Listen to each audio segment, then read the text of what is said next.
우리 할렐루야 샬롬하고 인사합니다. 할렐루야 샬롬 샬롬 샬롬 샬롬 샬롬. 하나님 사랑합니다. 여러분 주 안에서 사랑합니다. 오늘 사도행전 4장 1절에서 37절까지의 말씀, 그 중에서 1절에서 12절이 중심입니다. 12절 말씀에 보니 다른 이로서는 구원받을 수 없나니 천한 사람 중에 구원을 받을 만한 다른 이름을 우리에게 주신 일이 없음이라 하였더라. 이 부분 누구세요? 예수죠. 그래서 오직 예수라는 제목으로 저와 여러분들 함께 은혜를 나누도록 합니다. 우선 4장 전체적인 부분의 주석을 한번 참조하도록 하죠. 예수님은 일찍이 제자들에게 그들이 공회에 넘겨지고 관장들과 임금들 앞에 서서 고난을 받게 될 것이라는 것을 말씀을 하셨었죠.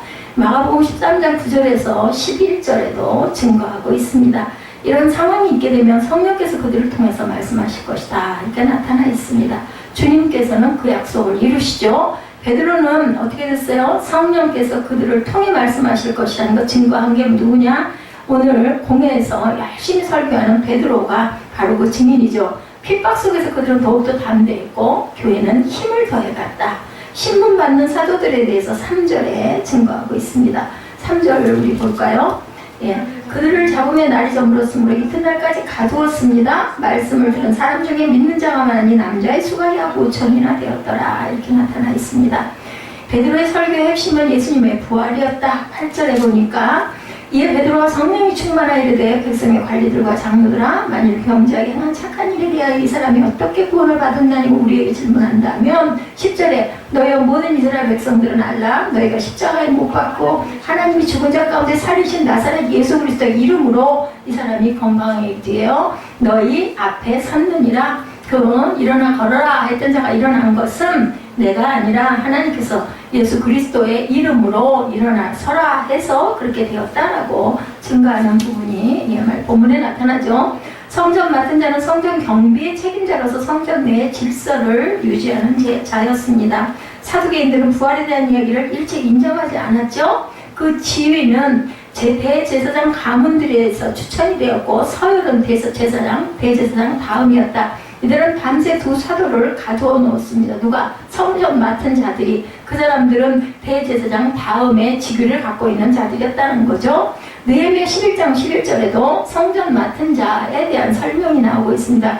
또 하나님의 전을 맡은 자 스라야이니 그는 힐기야의 아들이요 스물람의 손자요 사독의 증손이요 무라요의 현손이요 아이두의 5대 손이며 이렇게 나타나죠. 성전 맡은 자는 사두개인이라는 뜻은 마태복음 22장 33절에 부활이 없다는 사두개인들이 그날 예수께 와서 물어 이르되 부활이 없다고 사두개인들은 부활이 없다 하죠. 지금도 유대인들은 예수의 그 부활을 믿지 않습니다.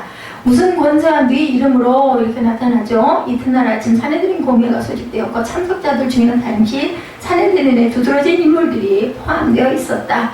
가야바는 당시 대제사장으로 그의 권위로 판결을 좌우원했죠. 그의 장인 안나스는 가야바 이전에 대제사장, 그리고 이제는 다시 그 사위인 그 가야바가 대제사장이 되었습니다. 그는 명예 대제사장으로 막강한 영향력을 누가? 가야바는 그죠? 영향력을 뭐라 그래요? 물러나 앉았어요. 목사님들도 보면은 담임 목사님 그리고 오래 되신 그 앞에 그 담임을 하셨던 원로 목사님 이렇게 되듯이 이제는 뒤로 물러 앉았지만 오히려 그 아주 그 막강한 영향력을 행사하고 있었다. 대제사장 다음에 후임을 정해놓고도 또한 요한과 알렉산더와 및 대제사장의 문중이 다 참여한 그 자리, 그들은 사도들에게서 신문할 죄를 발견할 수가 없었다 그렇게 모여 앉았는데도 그러나 권위를 잃지 않기 위해서 무슨 권위와 네 이름으로 그런 혼란을 일으켰느냐고 질문을 하고 있습니다. 마태복음 5장 22절에도 나는 너희에게 이르노니 형제들에게 노하는 자마다 심판을 받게 되고 형제를 대하여 나가라 하는 자는 공회에 잡혀가게 되고 미련한 놈이라 하는 자는 지옥불에 들어가게 되리라. 공회에 대한 부분이 이렇게 나타나 있죠. 공회에 잡혀가게 된다. 지금 같으면은 헌법 판결소 같은 그런 곳이 아닐까, 재판을 받는 부분이겠죠. 대제사장에 대해서 마태복음 26장 59절에 대제사장들과 온 공회가 예수를 죽이려고 그를 칠 거짓 증거를 찾았다라고 나타나 있습니다. 4장 3절에 보니까 그들을 잡으며 날이 이미 저물었으므로 이튿날까지 가두었으나 말씀을 들은 사람 중에 믿는 자가 많으니 남자의 수가 5천이나 되었는데 이튿날 관리들과 장로들과 서기관들이 예루살렘에 모여 있는데 여기서 이제 6절에 대제사장 안나스와 가야바와 요한과 알렉산더 및 대제사장의 문중이 다 참여하여 사도들을 가운데 세우고 묻되 너희가 무슨 권세와 누구의 이름으로 이 일을 행하였느냐 이랬을 때 이제 베드로가 성령이 충만하여 백성의 관리들과 장로들아 하고 부르면서 만일 병자에게 하고 얘기를 하죠. 이 일을 한 것은 죽은 자 가운데서 살리신 나사렛 예수 그리스도의 이름으로 이 사람이 건강하게 되어 너희 앞에 섰다. 그리고 중심 구절이죠. 11, 12절 이 예수는 너희 건축자들의 버린 돌로서 진 모퉁이의 머릿돌로 되었느니라. 다른 이로서는 구원받을 수 없나니 천하 사람 중에 구원받을 만한 다른 이름을 우리에게 주신 일이 없다. 여기까지의 내용입니다. 그래서 모퉁이 돌이라고 11절에 나타나 있죠. 우리가 지금 읽은 것처럼 베드로는 무슨 권세와 네 이름으로 공회의원들이 이렇게 묻죠. 그래서 구약 성경의 예언을 인용합니다. 시편 기자는 건축자들에게 버림을 받았으나 결국에는 진 모퉁이의 머릿돌이 되었어요. 진 모퉁이의 머릿돌이 가장 중요한 머릿돌이죠. 그들에 대하게 말했습니다. 시편에도 베드로는 바로 이 돌이 누구? 예수 그리스도이심을 증거하고 있죠. 그리고 건축자들은 곧 유대 지도자들을 말하는 것입니다. 그들이 버렸어. 유대 지도자를 버린 그 돌이 모퉁이 때리듯 십지는 가장 중요한 중추가 되었다는 것을 꼬집어 얘기하는 거죠. 건축자들은 그 유대 지도자들을 말하는 것이고 베드로는 유대 지도자들이 예수님을 배척했으나 하나님께서는 그분을 죽은 자 가운데서 일으키심으로써 한 건물의 머릿돌이 되게 하셨다라는 그런 증거를 하고 있습니다. 더욱더 성령의 충만함을 믿고 기독교는 그들의 힘이 아니고 비할 데 없는 예수 그리스도 이름으로 이루어졌음을 말하고 있죠. 고난받는 인자에 대해서 마가복음 9장 12절에 이르시되 엘리야가 과연 먼저 와서 모든 것을 회복하거니와 어찌 인자에 대하여 기록하기를 많은 고난을 받고 멸시를 당하리라 하였느냐 이렇게 말씀합니다. 버림받은 모퉁이 돌에 대해서는 시편 118편 22절에 건축자가 버린 돌이 진 모퉁이의 머릿돌이 되었느니 그렇게 그대로 증거하고 있는 말을 베드로가 본다다 그대로 인용한 구절이 된다. 공회에서의 담대함이 13절에 증거되고 있습니다. 그들의 베드로와 요한이 담대하게 말함을 보고 그들을 본래 학문 없는 범인으로 알았다가 이상히 여기며 또 저리 예수와 함께 있던 줄로 알고 또 병 나은 사람이 그들과 함께 서 있는 것을 보고 비난할 말이 없다. 더 이상 뭐라고 할 말이 없어요. 그죠?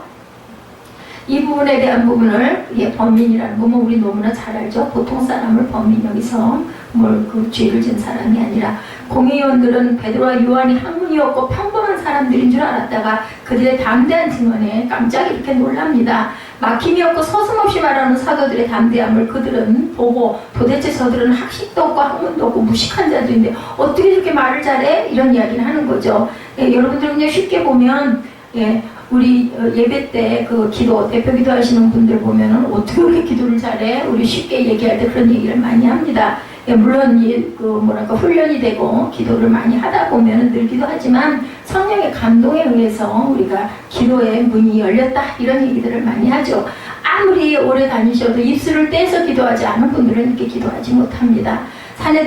사내들이는 베드로와 요한이 예수와 함께 있던 자이면 물론 병 나은 사람까지 그들과 함께 있는 것을 보고 할 말이 없었다. 조용해집니다. 그러한 사실들을 공회의원들을 당혹하게 했을 것은 너무나 분명했고 그것은 책 잡을 것을 발견치 못했다라는 증거이죠. 담대함에 대해서 에베소서 3장 12절에 증거합니다. 우리가 그 안에서 그를 믿음으로 말미암아 담대함과 확신을 가지고 하나님께 나아감을 얻었느니라. 악인들의 침묵에 대해서 기도서 2장 8절에 책망할 것이 없는 바른 말을 하게 하라. 이는 대적하는 자로 하여금 부끄러워 우리를 악하다 할 것이 없게 하려 함이라. 이렇게 얘기합니다. 바른 말을 하게 하죠. 그러면 대적하는 자들이 뭐라고 할 말이 없다. 힘없는 위협이 이제 나옵니다. 공회의원들은 은밀히 운운하죠. 15절에 그들로서는 눈에 바로 보이는 사실을 부인할 수가 없었기 때문에 15절에 뭐라고 말씀하세요? 명하여 공회에서 나가라 하고 서로 운운하여 이르되 이렇게 나오죠. 결국 사도들에게 예수 이름으로 말하거나 가르치지 말라고 금지할 것을 결의한 부분이 17절에 이것이 민간에도 퍼지지 못하게 그들을 위협하여 이후에는 이 이름으로 아무에게도 말하지 말게 하자고 이렇게 얘기하죠. 그들을 불러 경고하여 도무지 예수 이름으로 말하지도 말고 가르치도 말라 하니 베드로와 요한이 대답하여 이르되 하나님 앞에서 너희의 말을 듣는 것이 하나님의 말씀을 듣는 것이 옳은가 판단하라. 어떻게 너희한테 그 말을 듣겠냐? 하나님 말씀 증거하는 게 옳지 않겠냐? 이런 얘기를 거꾸로 이런 식으로 증거합니다. 그리고 두 사도를 불러서 더 이상 그런 말을 하지 말라고 19절에 보니까 베드로와 요한이 하나님의 말씀 듣는 것보다 너희들 말 듣는 게 옳으냐고 증거했다는 거죠. 그들은 보고 들은 것을 말하지 않을 수가 없었다. 우리는 보고 들었기 때문에 눈으로 봤고 들었기 때문에 우리는 말한다. 고위원들은 그들을 힘없이 위협하고 더 이제 놓아줄 수밖에 없었기 때문에 그 일로 인해 모든 사람들이 하나님께 영광을 돌리는 부분이 21, 2절에 증거돼서 나타나죠. 관리들의 백성들 때문에 그들을 어떻게 처벌할지 방법을 찾지 못하고 다시 위협하여 놓아주었으니 이는 모든 사람이 그 된 일을 보고 하나님께 영광을 돌립니다. 이 표적으로 병 나은 사람은 40여 세나 되었더라. 예, 나이가 40살이었다라고 여기서 증거하고 있습니다. 높인 사도들에 대해서 23절에서 31절까지 나타납니다. 예, 노인 사도들은 그 즉시로 동료들에게 가서 겪은 모든 일을 전하죠.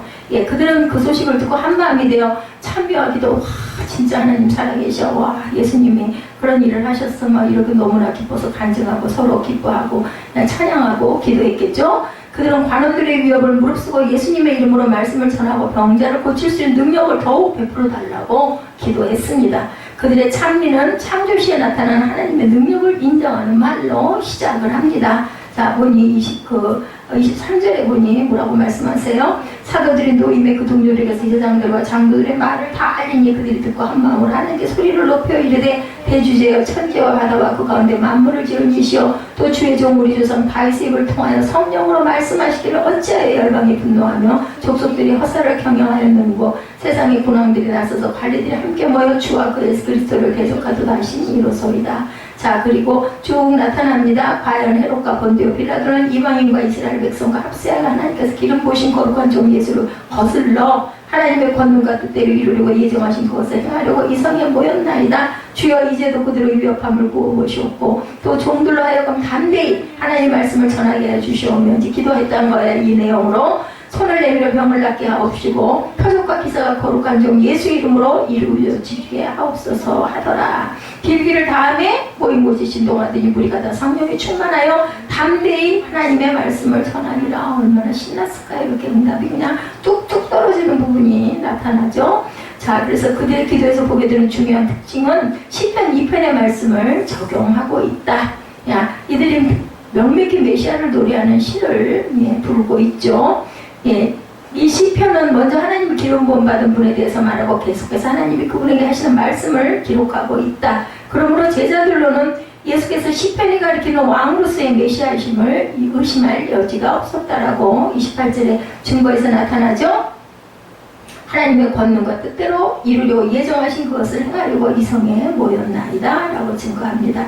제자들은 또한 예수님을 거룩한 종으로 표현함으로 이사야서에 묘사되는 여호와의 종과 동일시하고 있다. 29절에 주여 이제도 그들의 위협함을 보시옵고 종들로 하여금 담대히 하나님의 말씀을 전하게 하여 주옵소서. 제자들은 관원들의 위협을 알고 있었죠. 그렇지만 그들은 계속해서 담대히 복음을 증거할 수 있게 해달라고 기도하고 주님의 권능과 표적이 더 많이 나타나 하나님의 예수 이름을 믿게 더 많이 사람들이 예수님의 이름을 믿게 해달라고 30절에 기도합니다. 그랬을 때 31절에 성령의 임재하심을 믿고 성령 충만에 담대히 하나님의 말씀을 전했다라고 증거가 되어 있죠. 기름 부음 받은 거룩한 종에 대해서 이사야 61장 1절에 주 여호와의 영이 내게 내리셨으니 이는 야훼께서 내게 기름을 부으사 가난한 자에게 아름다운 소식을 전하게 하려 하심이라. 나를 보내사 마음이 상한 자를 고치며 포로된 자에게 자유를 갇힌 자에게 노임을 선포하며 하나님의 손에 대해서 잠언 31장 20절에 그런 공고한 자에게 손을 펴며 궁핍한 자를 위하여 손을 내밀며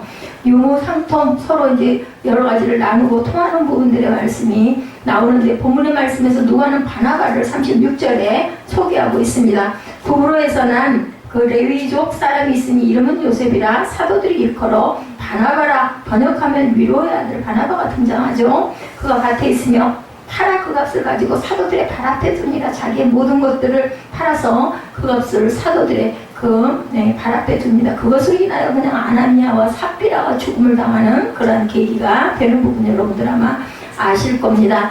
바나바는 누가가 밝히듯이 위로의 아들 뜻은 바나바라는 뜻은 위로하는 아들이다. 그의 이름에서 모두 그는 다른 사람들을 위하는데 굉장히 섬기는데 뛰어난 사람이었다. 믿는 자들은 영적으로나 물질적으로 연합이 되어 있었죠. 그때 즉 물건을 나누는 것은 자발적이었고 분배는 필요에 따랐다. 주님은 사도들이 부활하신 주를 증거하도록 담대함을 주었습니다. 4장의 교회의 모습과 다음에 나오는 5장의 내용은 대조를 이루고 있는데 이 또한 누가의 의도를 엿볼 수가 있죠. 한 마음과 한 뜻에 대해서 빌립보서 1장 27절에 오직 너희는 그리스도의 복음에 합당하게 생활하라. 이는 내가 너에게 가거나 떠나 있으나 너희가 한 마음으로 서서 한 뜻으로 복음의 신앙을 위하여 협력하는 것과 이렇게 말씀하고 있습니다. 한 마음과 한 뜻이 되어야 된다. 바나바에 대해서 사도행전 9장 27절에 증거하죠. 바나바가 데리고 사도들에게 가서 그가 길에서 어떻게 주를 보았는지와 주께서 그에게 말씀하신 일과 다메섹에서 그가 어떻게 예수의 이름으로 담대히 말하였는지 누구를? 사울을 바나바가 세우죠. 바나바가 등장을 합니다. 이 4장의 그 모든 그 결론은 다른 이로서는 구원을 얻을 수 없고 단지 예수 그리스도로 말미암아 구원을 얻게 됨이라는 것을 말하고 있다. 그래서 12절이 중심입니다. 조금도 머뭇거리지 않고 확신에 찬 사도들의 증거가 4장은 아주 인상적으로 나타나죠. 많은 사람들이 있어서 그리스도인이 된다는 것이 단지 교회의 구성원이 되는 것으로 한정되어서는 안 됩니다. 그러나 그리스도인은 그리스도의 사람들이며 하나님의 성령에 거듭난 하나님 자녀로 그와 교제를 가지는 사람들이라는 뜻을 갖고 있다는 걸 우리가 잊지 말아야 되겠다. 주님의 일을 하면 모든 일이 순탄하게 풀릴 것 같이 생각되지만 어려움을 겪게 될 때가 많죠. 나름대로 최선을 다했는데 다른 사람으로부터 소개되는 말을 듣기는커녕 오히려 시험이 될 때도 굉장히 많습니다. 스데반이 성령으로 충만하여 구약을 토대로 예수 그리스도를 전했을 때 그들에게 돌아온 것은 칭찬이나 격려가 아니라 돌덩어리가 날라 들어왔었죠. 성령에 이끌려 하나님의 일을 할지라도 그런 상황이 있을 수 있음을 우리는 기억하고 가야 된다. 예수님은 이 땅에 구원자로 오셨지만 대적자들은 예수님을 십자가에 못 박아버렸어요. 귀한 구원을 가지고 오셨는데 그 큰 선물을 그만 십자가에 못 박아버리시죠. 그러나 예수님은 그들을 향하여 저주하지 않고 아버지여 저희들을 사하여 주옵소서. 그들이 왜 이러는지를 그 뜻을 알지 못하나이다 이렇게 빌죠. 자기 하는 것을 알지 못한다고 누가복음 23장 34절에 유명한 중보기도를 하십니다. 예수님의 뒤를 이어 사명을 감당하는 사도들도 예수님과 같은 어려움을 당한다. 그것은 그들에게 어떻게 반응했을까 오늘 본문 중심입니다. 사도들이 예수님의 이름으로 안진병 일을 일으키죠. 3장에서 많은 사람이 놀라며 솔로몬 행각에 모입니다. 부활하신 예수 그리스도의 증인이 되기로 작정한 베드로인지라 이 좋은 기회를 놓칠 리가 없죠. 베드로는 예수로 말미암아 난 믿음의 사람을 완전히 낫게 하였다고 선포합니다. 오늘 본문에도 나타나 있죠. 당신들이 십자가에 못 박아 죽인 예수님을 하나님이 다시 살리셨다. 우리가 이 일의 증인이다. 메시아가 고난을 당하신 것은 이미 구약의 선지자들이 예언한 것이다. 그 예언대로 이루어졌다면 회개하고 돌이켜 죄사함을 받으라 이렇게 권면합니다. 이미 구약에 있었던 부분이 이렇게 수백 년 후에 이루어진 걸 너희들 보지 않느냐. 너희들 회개해라 이렇게 얘기하는 거죠. 모든 것이 회복되는 날이 임할 것이고 다시 오실 예수 그리스도를 영광 중에 맞이하게 될 것이다 이렇게 증거합니다. 오순절 때와 같이 많은 사람들이 베드로의 설교를 들으면서 마음이 열리고 회개하고 예수님을 영접합니다. 안 할 수가 없겠죠? 당연히 저와 여러분이라도 그 자리에 있었으면 아마 제일 먼저 가서 세례받겠다고 아마 할 겁니다. 그런데 이 사건으로 인해서 사도들은 유대 당국자들의 표적이 되고 말죠. 누구처럼? 예수님처럼. 베드로와 요한이 체포되어 사내들인에서 신문을 받게 되는 부분이 오늘 본문입니다. 예루살렘 교회는 첫 번째 이적과 함께 첫 번째 위기를 이렇게 맞이하게 됩니다. 이 위기는 반대와 미혹 앞에서 그들이 얼마나 담대하게 복음을 선포했는지 시험하는 기회가 되죠. 이 자리에 계신 분들도 내용은 다르지만 주님과 주님의 몸된 교회를 섬기면서 어려움을 겪는 분들이 굉장히 많으시다. 어떤 상황에서도 사도들처럼 성령 충만해서 예수 그리스도를 나타내고 예수 그리스도를 증거하는 그러한 증인된 삶을 우리는 살아야 되겠다. 사도들의 체포에 대해서 1절에서 4절에 증거했습니다. 치유 이적을 목격한 군중의 엄청난 반응과 예수님 안에서 죽은 자의 부활이 있다는 베드로의 설교는 성전 제사를 집행하는 제사장들과 성전을 맡은 자와 사두개인들을 자극하기에 충분했다. 사두개인은 제사장과 예루살렘의 권력가들로 이루어진 집단이죠.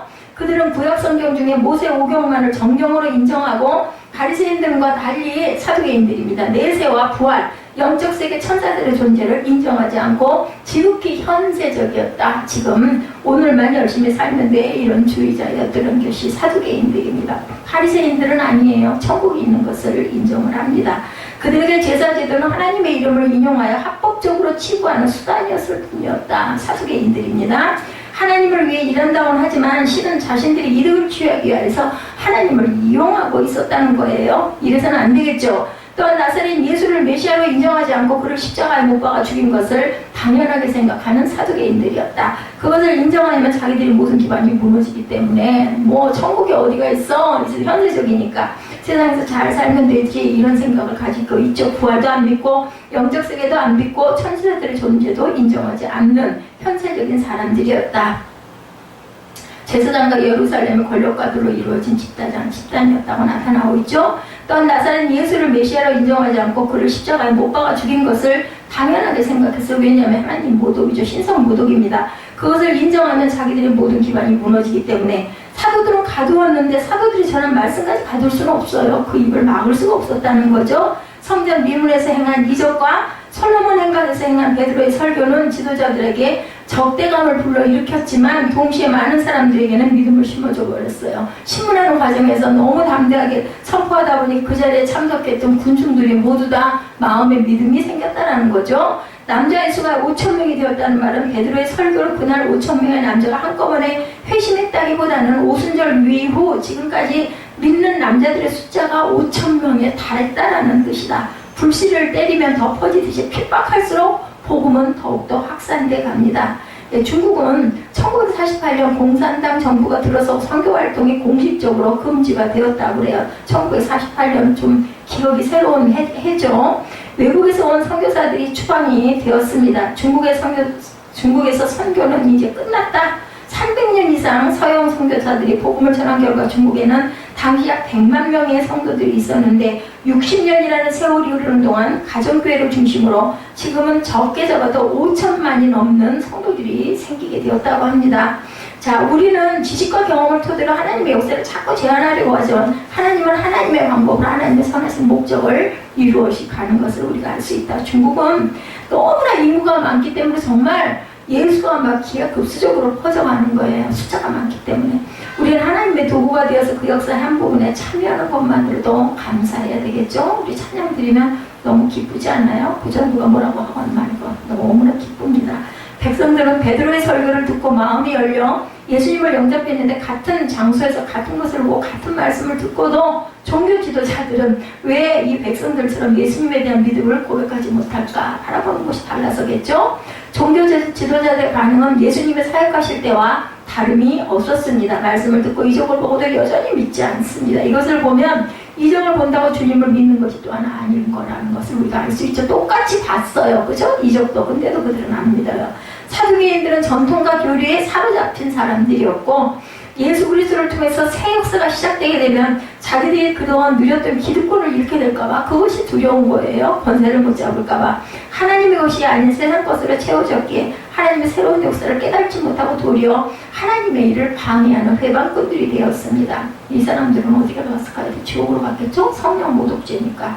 그러나 하나님의 것으로 채용받은 사도들은 그들이 보지 못하는 것을 보고 그들이 하지 못하는 것을 하며 예수 그리스도를 보여주고 있는 게 오늘 본문에 나타나죠. 사내들인의 신문에 대해서 5절에서 7절에 신문하는 내용이 나오죠. 밤새도록 갇혔던 베드로와 요한이 이튿날 사내들인 공유에 끌려가고 사내들은 제사장과 장로들과 서기관 등 71명으로 구성된 유대교의 최고 의결기구죠. 사내들인의 대제사장 안나스와 가야바와 요한과 알렉산더와 대제사장의 문중을 비롯해서 공회 위원들이 모두 다 모였습니다. 그들이 얼마나 사도들을 통한 복음의 확산에 긴장하고 있는지를 알 수 있겠다. 얼마나 중요하게 느끼고 여기 이렇게 다 모였겠느냐는 거죠. 그들은 바로 몇 달 전에 예수님을 신문하면서 빌라도에게 넘겨 죽게 한 장본인들이래. 이제는 사도들을 위협해 더 이상 복음을 전하지 못하게 하려고 예수를 잡아 죽였는데도 제자들이 이렇게 가가지고 사람들이 군중을 막 이렇게 막 몰고 다니니까 너무나 겁이 난 거예요. 사탄이 하나님을 대적하듯이 성도인 우리도 똑같이 대적하고 있다. 오늘날 저와 여러분에게도 요한복음 16장 33절에 나타나 있는 세상에서는 너희가 환난을 당하나 담대하라 내가 세상을 이겼노라. 아니 너희가 담대하라 하면서 내가 세상을 이겼다고 하시잖아요. 그럼 내가 세상을 이겼기 때문에 너희는 담대해도 된다. 왜냐하면 내가 너희와 함께 할 것이기 때문에 성령께서 우리와 함께 하시죠. 이 말씀입니다. 이 말씀처럼 주님이 승리하셨기 때문에 우리는 두려워할 이유가 없다. 두려움은 사탄이 주는 거죠. 부활로 승천하셔서 만왕의 왕이 되어서 하나님 보좌 우편에 계신 주님께서 지금 우리를 위해서 뭐하고 계신다? 중보하고 계신다 그러죠. 우편에서. 그래서 성령님이 우리와 함께 하시기 때문이기도 하다. 예수님의 부활 문제로 사두개인들과 충돌하셨을 것 같이 누가복음 20장 27절에서 38절에 증거합니다. 사도들 또한 부활 문제로 인해서 사두개인들과 충돌을 하는 부분이 나타나죠. 예수께서 대제사장과 서기관들의 신문을 당하셨더니 제자들도 공의원 앞에 끌려가서 똑같이 신문을 당하고 있어요. 오늘 그죠? 너희가 무슨 권세와 누구 이름으로 이렇게 얘기합니다. 그럼 하나님의 권세와 예수의 이름으로 답은 이거예요. 그러면 이제 신성모독죄도 하고 이제 죽이고 싶은 거죠. 안진마귀가 된 자가 어떻게 낫게 되었느냐? 무슨 권세가 누구의 이름으로? 하나님의 권세와 예수의 이름으로. 이게 답이겠죠. 이들의 질문은 단순히 정보를 캐기 위한 것이 아니라 사도들에게 올가미를 씌우기 위해서. 예수 그리스도 때도 그랬었죠. 기적 일으키고 이적 일으키면 그걸 어떻게든 되는지 올가 넣으려고 그걸 잡아당겼던 그 이유가 똑같이. 만일 사도들이 야훼 하나님이 아닌 다른 이름을 거론하면 신명기 13장 1절에 15절에 근거하여 그들을 죽이려고 하죠. 또 하나님의 이름으로 이러한 이적을 행했다고 하면 하나님의 이름을 망령되이 부르지 말라고 아마 그것으로 다그치려고 했을 겁니다. 공의원들은 성전 미문에 앉은 베이가 걷게 된 것에는 전혀 관심이 없어요. 예, 단지 사도들이 한 일이 자신들에게 유익이 되는가 그렇지 않은가. 이게 이제 세상적인 어떤 사람들 지금도 똑같이 그죠? 우리가 그것을 대입해서 생각해 봐야 됩니다. 사도들이 8절에서 10절에 답하죠. 베드로는 공의원의 위압적인 분위기에 전혀 놀라지 않습니다. 도리어 그들에게 예수님의 십자가 부활 그리고 구원에 대해서 담대히 선포하죠. 신문하기 위해서 모여든 공의원들이 도리어 피고석에 있는 죄인들처럼 돼버리고 맙니다. 베드로가 성령이 충만하여 담대히 말한 것은 내가 너희 모든 대적에 능히 대항하거나 변박할 수 없는 구병과 지혜를 너에게 주리라. 누가복음 21장 15절에도 같은 말씀을 하고 있습니다. 예수님의 말씀이 성취되었음을 보여주죠.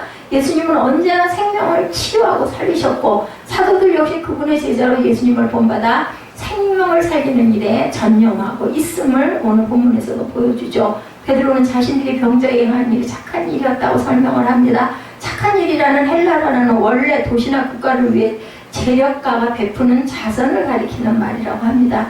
9절에서 베드로는 병자의 치유와 관련해서 이 사람이 어떻게 구원을 받았냐는 질문에 치유와 구원을 연결시키죠. 그 구원은 신체적인, 영적인, 사회적인 차원의 모든 것들을 포함한 구원과 치유였다. 미문 앞에서 구원하던 거지는 신체적으로 온전해졌을 뿐만 아니라 영적으로도 회복이 되어 성전에서 하나님을 찬양하게 되었고 부정하면서 해방되어 사회적으로도 유대 공동체 가운데로 들어갈 수가 있었다. 그렇기 때문에 영적인 치유와 또한 구원, 건짐을 받았어요. 이제 공동체 속에 속할 수 있는. 그 사람은 부정했기 때문에 항상 떨어져 있었어요. 50m 이상. 그런데 이제는 다 고쳐졌으니까 들어갈 수 있었던 거죠. 너희와 모든 이스라엘 백성들은 알라. 너희가 십자가에 못 박고 하나님이 죽은 자 가운데서 살리신 나사렛 예수 그리스도 이름으로 이 사람이 건강하게 된 너희 앞에 섰느니라. 10절에 증거하죠. 그들이 예수님을 죽였으나 하나님이 살리셨고 예수님의 이름으로 걷지 못하던 사람이 일어났다고 말합니다. 누가는 사도행전에서 예수의 이름으로라는 표현을 무려 33번이나 사용을 합니다. 이적을 일으킨 능력의 근원이 예수 그리스도임을 분명히 밝히고 있죠. 베드로는 사내들인 회원들을 향해 예수님을 못 박은 자들이라고 선언합니다. 베드로는 체포되어 신문당하는 상황에서도 당당하죠. 이같이 완전히 낫게 하였느니라. 이 문장은 문자적으로 그에게 이런 완전한 건강을 주었다라는 뜻인데 사내들인 회원들은 불쾌하지만 장애인이 치유를 받았기 때문에 뭐라고 변명할 여지가 없습니다. 예수님의 이름으로 고침받는 사람 바로 그 자리에 함께 있었기 때문이다. 또한 진모퉁이의 머릿돌에 대해서 11절에 증거합니다. 베드로는 예수님을 증거하면서 시편 118편 22절 그죠? 아까 우리 봤죠? 건축자가 올린 돌이 진모퉁이의 머릿돌이 되었나니 모퉁이 머릿돌은 건물에서 가장 중요한 돌이죠. 이 돌을 중심으로 벽을 쌓고 그 돌에다가 건축자의 이름을 원래 새기죠. 모퉁이 머릿돌에다. 원래 시편 118편 21절에 나오는 모퉁이 머릿돌은 바벨론 포로기 이후에 이스라엘 백성들을 사실은 가리켰습니다. 그들이 열방으로부터 버려진 돌과 같았지만 하나님은 그들을 진 모퉁이의 머릿돌과 같이 소중하게 쓰시겠다라는 약속이었다. 누가복음 20장을 보면 예수님은 포도원 농부 비유를 통해서 지도자들을 책망하는데 베드로 또한 20편을 인용해서 지도자들을 책망했던 것이 나타났다는 겁니다. 예수님은 종교 지도자들에 의해 거부당하여 버린 돌이 되셨지만 하나님께서 부활시켜서 진 모퉁이의 머릿돌이 되게 했다. 그럼 이스라엘의 민족도 이렇게 버림받은 시편 118편 22절 또한 포로기 이후에 바벨론 포로기 이후에 이스라엘 백성들을 그렇게 쓰실 것이라는 증거를 그대로 베드로가 갖다 인용을 했던 거죠. 예수님은 종교 지도자들에게 거부되어 버린 버림돌이 되셨지만 하나님께서 이렇게 쓰신 것처럼 우리의 믿음의 성도들도 또한 그렇게 쓰실 것이다. 베드로는 메시아를 외청한 종교 지도자들을 머릿돌을 버린 건축자로 비유했습니다. 아무짝에도 쓸모없고 하찮다고 버려진 돌이 모퉁이의 머릿돌이 되듯이 사람들에게 멸시받고 버림받아 죽임을 당하신 예수님이 오히려 하나님의 구원을 성취하는 메시아가 되셨고 그의 자녀이고 제자들인 우리들 또한 모퉁이 돌이 되고 머릿돌이 된다. 하나님 나라의 반전 이미지가 나타나죠. 다른 이로서는 구원을 받을 수가 없는 이는 문자적으로 그 구원은 다른 누구 안에도 있지 않다. 오직 예수 그리스도에게만 있다는 뜻이죠. 예수님 이외에 다른 누구 안에도 혹은 다른 누구를 통해서도 구원은 없다. 구원을 받을 만한 구원 받아야 할로 번역되어야 되죠. 구원은 선택의 문제가 아니라 오직 예수 그리스도를 통한 하나님의 절대적인 계획이다. 그래서 노아도 내 이름하고 나타나서 어떤 이름으로도 안 된다. 베드로는 확신에 차서 나사렛 예수가 유일하신 구원자임을 이렇게 선포하죠. 구원은 하나님을 떠난 죄와 심판으로부터의 구원을 말하고 있습니다. 성령의 감동을 받은 사도들의 행동에서 우리는 무엇을 알 수가 있나? 첫째, 담대해진다. 그죠? 우리가 성령 받고 은혜 받으면 막 기쁘고 뛰고 그죠? 막 업이 되죠? 담대해집니다. 밤사이 감옥에 갇혀있던 베드로와 요한이 어떤 심정이었을까? 이거 잡혀와서 이게 도대체 어떡하냐, 우리 내일 죽는 거 아니냐, 이런 걱정을 절대 하지 않았죠. 신세 타령 절대 안 했습니다. 주님을 대신하여 고난을 당하는 것을 그들은 똑같이 고난 당하니 그것도 좋았다는 거죠. 그런 얘기가 있죠. 그 전에 보면은 뭐 스승의 그림자도 안 밟는다 이런 얘기가 있습니다. 그런 것처럼 우리가 예수 그리스도가 고난 받은 것처럼 나도 또한 이런 고난을 받는 게 영광이다 이렇게 생각을 했다는 겁니다. 바울이 빌립보 감옥에 갇혀서도 신라와 더불어 하나님을 찬양했던 것처럼 그랬을 때 이제 옥토가 흔들리고 문이 열리죠. 베드로와 요한은 감옥에 비록 지금 갇혀있지만 절대로 낙심하지 않고 자기들의 그 전도를 통해서 예수를 믿는 자들이 늘어나는 것 그거 하나만 눈에 보이고 기뻐했다는 것이죠. 베드로는 이미 예수님을 3번이나 부인했던 비겁한 사람이니 그 성경에 드러나 있죠. 그러나 성령의 능력은 비겁하고 겁 많은 사람을 이렇게 담대한 사람으로 바꾸어 놓았다. 베드로는 이제 죽음도 두려워하지 않은 열정을 가진 복음 증거자가 비로소 됩니다. 사람들은 베드로와 요한이 본래 배운 것이 없는 보잘것없는 갈릴리 초원 사람인 줄 알았는데 어떻게 저렇게 설교를 잘해? 이런 얘기했다는 거죠. 베드로가 공의 앞에서 담대하게 말할 수 있었던 이유는 바로 성령님의 역사예요. 성령 충만이죠. 우리도 넘어질 수 있고 예수님을 부인할 수도 있습니다. 그렇다면 하나님 앞에 우리를 뭐 하면 된다? 낮추기만 하면 된다. 누구 탓 자꾸 말대답을 하는 사람은 그게 굉장히 교만한 사람이라고 합니다. 자기 뿌리가 강하기 때문에 숙일 줄을 모르죠. 우리를 비울 때 하나님의 능력으로 채워진다는 것을 우리가 깨달아야 되겠다. 하나님을 의지하면 하나님께서 이기게 하시고 하나님이 원하시는 열매를 풍성히 거두게 하신다는 것 또한 우리가 알고 가야 되겠죠. 자, 항상 예나 지금이나 세상은 복음에 대해서 적대적입니다. 그러나 성도들은 무슨 말을 할까 염려하지 말고 무엇이든지 성령님이 그때 주시는 말을 하면 된다. 마가복음 13장 11절에 증거되어 있습니다. 성령의 은혜를 경험한 베드로처럼 이제 우리도 주님에 의해서 주님을 위해서 생명을 던질 수 있는 믿음의 사람이 되어야 되겠다. 두 번째는 사명감이 불타게 되죠. 뭐 받으면 성령 받으면. 베드로는 예수님의 증인으로 섬기는데 왜 이렇게 핍박을 받는가 하는 불평을 절대 하지 않았습니다. 오히려 전도의 기회로 삼죠. 너희와 모든 이스라엘 백성은 알라. 베드로의 관심은 솔로몬 행각에 모인 백성들만이 아닌 종교 지도자들을 포함한 이스라엘 백성 전체가 구원받기를 원했다. 그리고 그들을 목자 이런 어린 양같이 취급하며 그들의 모든 죄를 깨닫고 하나님께 회개하고 예수를 믿고 구원받기를 원했습니다. 누가 그랬어요? 예수님이 그러셨죠? 악한 자 한 사람까지도 하나님께서는 기다리고 계십니다. 기회가 있을 때마다 놓치지 않고 복음을 전하는 것이 성령 받은 증인들의 모습이다. 베드로후서 3장 9절이죠. 주의 약속은 어떤 이에 더디다고 생각하는 것 같이 더딘 것이 아니라 오직 너희를 대하여 오래 참으사 아무도 멸망치 않고 다 회개하게 이르기를 원하시느니라. 이렇게 증거되어 있죠. 아직 예수를 믿지 않는 지금 예수님 오시면 어떻게 될까? 더 이상 전도의 교회가 없어지기 때문에 우리는 때를 얻든지 못 얻든지 예수를 증거하는 증인된 삶을 살아야 되겠다. 내 사랑하는 가족이나 이웃이 예수님을 영접하지 않으므로 지옥에 갈 생각을 하면 우리의 마음이 얼마나 갈급하는 거냐. 그랬었죠? 바울이 그러죠? 예, 그렇기 때문에 내 가족이 구원받지 못하면 정말 내가 차라리 죽는 게 낫다라는 고백을 한 적이 있습니다. 예, 우리부터 은혜를 받고 구원에 대한 기쁨과 감격을 회복하고 잃어버린 심령을 찾고 나서 내 주위에 내 이웃과 내 가족을 구해내야 되겠죠. 너와 내 집이 구원을 받으리라고 분명히 말씀했습니다. 세 번째로는 성령을 받은 예수를 전하게 된다. 세례자 요한은 예수 그리스도의 길을 예비하는 약속된 하나님의 누구였어요? 메신저였죠. 수많은 사람들이 구름대와같이 몰려들어 세례자 요한의 메시지를 듣고 그 앞에서 무릎을 꿇고 죄를 자복합니다.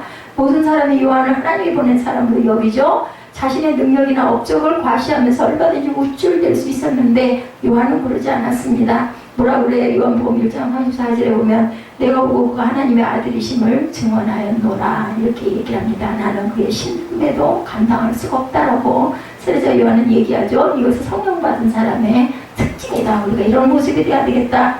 베드로가 오순절 성령 세례를 받은 직후나 안전뱅이로 고친 직후나 지금 공회에 끌려와서도 예수님만 언급하죠. 내가 한 게 아니다.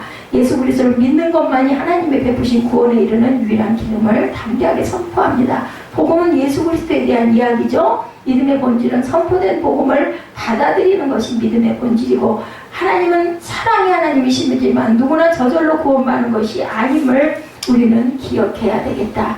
마음의 신화 석가가 아닌 예수님을 통해서만 구원이 있다고 하는 기독교를 너무 편협하다고 세상은 공격하기도 합니다. 그래서 뭐 요즘에는 뭐 어떤 종교도 다 똑같다 뭐 이런 얘기들을 많이 하지만 절대 그렇지 않죠.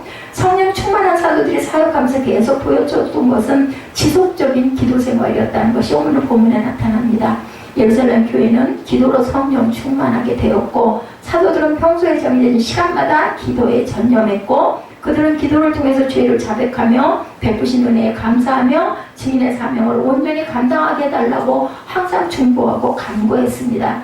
기도를 통하여 하나님의 뜻에 민감하게 되고 주님을 향한 믿음을 견고하게 하죠. 사무엘상에도 보니까 다윗이 계속 어떤 사건이 일어나고 자기가 도망을 가야 되고 사울이 계속 뒤쫓아오면 계속 기도하면 하나님은 늘 말씀하시고 말씀하신 대로 다윗은 행동하는 것이 나타납니다. 그렇기 때문에 기도하면 하나님께서 길을 열어주신다. 두 번째로 충실한 믿음 생활을 할 수가 있죠. 예, 성령 충만한 사람은 지속적인 기도 생활을 하고 충실한 믿음 생활을 합니다. 예루살렘 교회는 말씀 충만한 교회였습니다. 부활하신 주님은 승천하기 전 40일 동안 그동안의 사역을 총정리해서 제자들에게 말씀하시죠. 그들은 성령 충만을 받으면서 성령의 지혜와 능력을 갖게 되고 성경이 열리는 체험을 합니다. 깨달아 알게 되었다는 거죠. 그들은 나사렛 예수가 구약의 선지자들의 예언한 메시아임을 확신하고 예수님의 고난, 죽음, 부활, 승천, 재림에 대해서 담대하게 전하는 건 왜 어떻게 해서 전해요? 본인이 깨달아 알았기 때문에 전하지 깨달아 알지 못하면 전하지를 못합니다. 사도행전 2장 42절에 사도들은 가르침에 힘썼다 그렇게 나타나 있죠. 열정적인 전도 생활을 하게 됩니다. 세 번째로는 사도들은 예수님께서 승천하시면서 오직 성령이 너에게 임하신 너희가 권능을 받고 예루살렘과 온 유대와 사마리아 땅끝까지 이르러 내 증인이 되리라고 하신 말씀을 붙들었어요. 그리고 각자가 부활하신 주님의 증인이라는 소명의식을 가지고 때를 얻든지 못 얻든지 복음 전하는데 전혀 힘썼다라고 나타납니다. 사도행전 4장까지의 베드로의 설교가 3번 나옵니다. 첫 번째는 오순절에 성령이 임했을 때 120명의 무리들이 성령의 감동으로 방언을 하고 그 모습을 보고 신기해서 모여든 사람들에게 복음을 전하면서 회개를 촉구하는 부분이 첫 번째. 두 번째 설교는 안진병이 거지를 낳게 한 사건을 일은 솔로몬 행강에 모여든 사람에게 복음을 전하는 두 번째. 세 번째는 오늘 본문입니다. 베드로는 체포되어 산후비린에서 신문을 당하는 상황에서도 자기를 신문하는 자들에게 복음을 전하는 부분 중에 세 가지의 그 복음 선포가 나타납니다.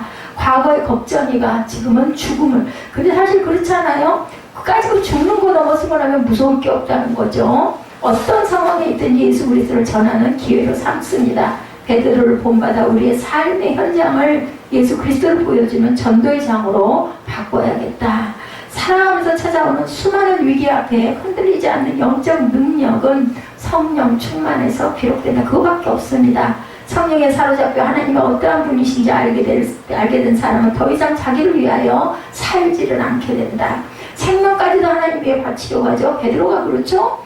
생명 내놓고 나면 겁날 것도 두려울 것도 쫄 것도 없어요. 죽는 그게 마지막인데 그거 불사하면 무슨 겁이 나겠습니까? 한때는 실패했지만 디베랴 바다에서 다시 제자로 부르시고 성령을 부어주신 예수님으로 인해서 베드로는 이렇게 완전히 새 사람이 됩니다. 우리도 이러한 은혜를 체험하고 체험해 갑니다. 성령 충만은 주님의 사랑을 깨닫는 것이고 주님 생각으로 나를 가득 채워 가는 것이고 그럴 때 성령이 시키는 대로 우리는 순종하게 된다는 것. 그렇다면 우리 모두 성령 충만을 위해서 기도해야 되겠죠? 그리고 성령의 인도하심을 따라 내 생명을 다해서 주님을 따를 수 있도록 믿음으로 일어서야 되는 것이 오늘도 성경에서 선포되는 말씀입니다. 12절이죠. 다른 이로서는 구원을 받을 수 없나니 천하 사람 중에 구원을 받을 만한 다른 이름을 우리에게 주신 일이 없음이라 하였더라.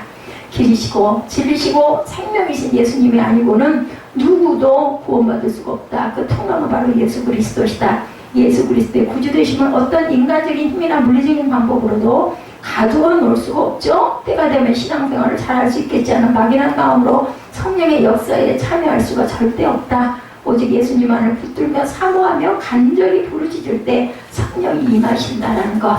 그래서 나사렛 예수 그리스도의 이름으로 선포할 때 역사가 나타난다는 것. 하나님은 그분의 말씀이 능력 있게 전파되는 것을 기뻐하시죠. 하나님은 그분의 백성이 필요할 때마다 용기를 주십니다.